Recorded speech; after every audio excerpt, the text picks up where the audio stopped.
about to head up to St. Cloud from Minneapolis to go run a camp with the Minnesota Comets today, and also run a coaches clinic for the coaches in their program.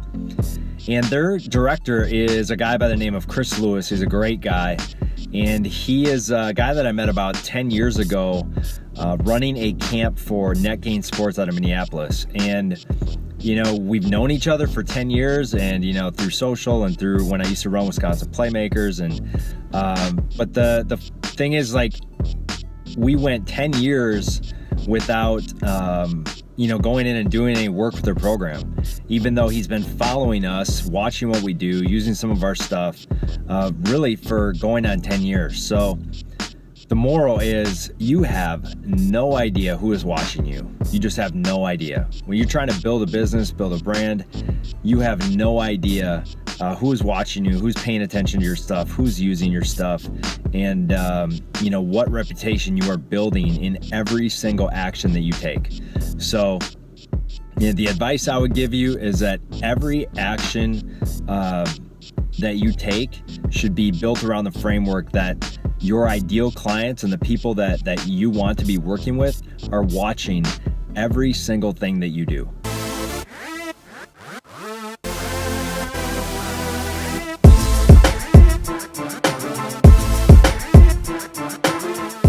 If you are going to build a program, the foundation of your program has to be your players, working on your players. Don Meyer, who's legendary coach at Northern State, like hundreds of games. He said, when it comes to March, would you rather have better plays or better players? And you look at every single team that wins a state championship in high school, national championship in college, or the NBA finals. Okay? Every single, besides the NBA, but like every high school team that wins a state championship has got kids that go on to play at the college level. Every college team that wins the national championship has players that go on to play at the next level. They almost always have the best players. I would much rather have great players and put them in position to make plays than try to like control every situation out on the floor. If you can develop players, it doesn't matter what you run on offense or defense or whatever your philosophy is. If you have players, they can run anything. They can pass, they can pivot, they can dribble, they can finish, they can play through contact. It doesn't matter if you run the flex, you run motion, you run dribble drive. It doesn't matter what you run. If you got guys who can make reads and make plays, you're going to be successful. Right? And then it makes it a lot easier to adapt to whatever you're running. If you got guys who can make plays, then you can put them in positions to play to their strengths. I think, you know, teaching is got to be a huge part of your practice. Coaching is where, in the games, is where coaching shows up. Managing the clock, calling the right sets, stuff like that. In practice, you got to teach and teach and teach and teach. And the way we teach is we go through. We use 5 steps. Number 1 is we explain. Number 2 is demonstrate. The third thing is we go to the drill. Then we correct it. Whatever mistakes that they're doing. Bring it back to the drill after we correct it, and then put them in a situation to compete. So everything that, you know, try to do today will kind of follow that. Explain, demonstrate, drill, correct, drill, compete. The last couple things, going along with the skill stuff, I think you have to work on skills before you put players in situations. What I mean by that is this. There are a lot of, I see a lot of coaches that will put players in game situations like, for example, we're working on coming off ball screens, or we're working, or sorry, not ball screen, like a pin down or a down screen, right? And we're working on all these different reads, teaching kids how to back cut, teaching how to curl, how to flare, how to do all stuff. But the kid has no idea how to square up on his inside foot. So you're giving him like way too much stuff to try to put into the game situation before he has the skill for the game situation. Or like splitting a ball screen, coming off a ball screen, and the big shows and the big hedges. There's a gap. But if the kid doesn't have a great crossover, no way he's splitting the ball screen.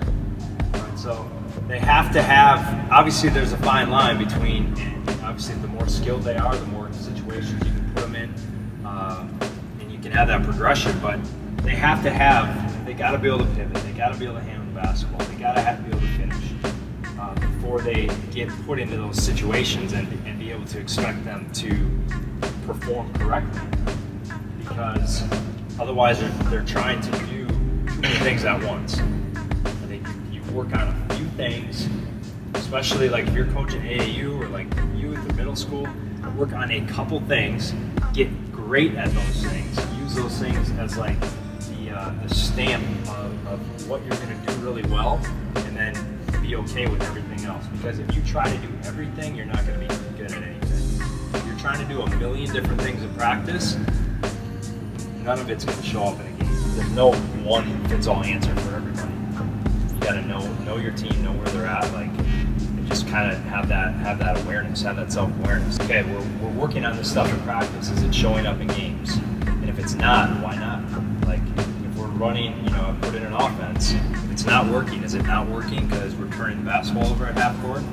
Then I need to work on creating space. We need to work on handling pressure. It just kind of comes down to like that. You got to have that awareness as to what your team's actually going through. You go watch like an NBA practice.